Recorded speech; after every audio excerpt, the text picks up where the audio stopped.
সুভাষ স্মরণীয় এসআইআর এর সরব নেতাজির পরিবারের 5 সদস্যকে হিয়ারিং নোটিশ। দেশনায়ক থাকলে তাকেও কি শুনানিতে ডাকা হতো?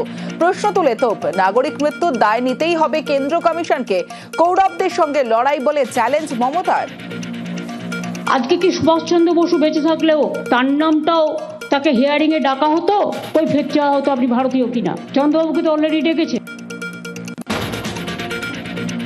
সুভাষ স্মরণীয় কেন্দ্রকে তুলোধনা মুখ্যমন্ত্রীর বাংলা বিরোধী চক্রান্তে বারবার মনীষীদের অপমান, ভাষার অসম্মান, ইতিহাস গুলিয়ে দিয়ে সংবিধানকেও অমান্য। নেতাজির জন্মদিনে দিল্লি চলো ডাক মমতার।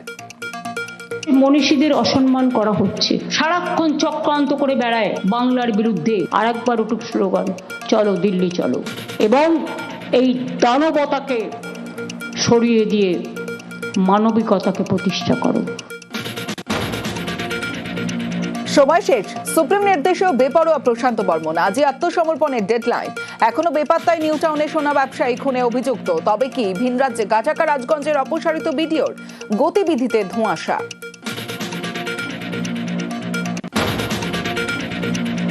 সারেন্ডার নয় গ্রেফতার।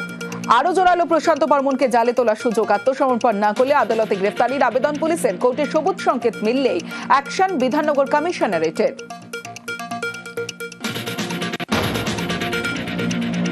দিল্লিতে ফের নাবালিকা যৌন নির্যাতন, ধর্ষণের রাজধানী। নির্ভয়া ট্র্যাজেডির তুলনা নেই এক্সে পোস্ট কটাক্ষ অভিষেকের।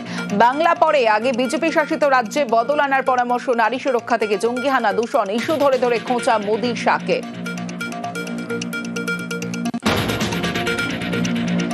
জেল থেকেই নিজের জামিন মামলায় সওয়াল। বর্ধমানে জেলবন্দি অর্ণব দামকে অনুমতি হাইকোর্টের। টাকা না থাকায় আইনজীবী নেই। 2রা ফেব্রুয়ারি ভার্চুয়াল শুনানিতে নিজেই নিজের উকিল। সরব শিলদা মামলায় যাবজ্জীবন সাজাপ্রাপ্তের পিএইচডি স্কলারশিপ না মেলার অভিযোগ।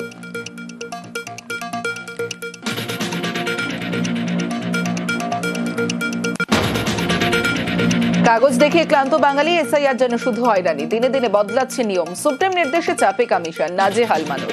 গরম রাজনীতি। বাংলায় এসআইআর এর ভবিষ্যৎ কি? বিশ্ব মজুমদারের সঙ্গে দেখুন সোজা সাপটা আজ রাত 8টায়।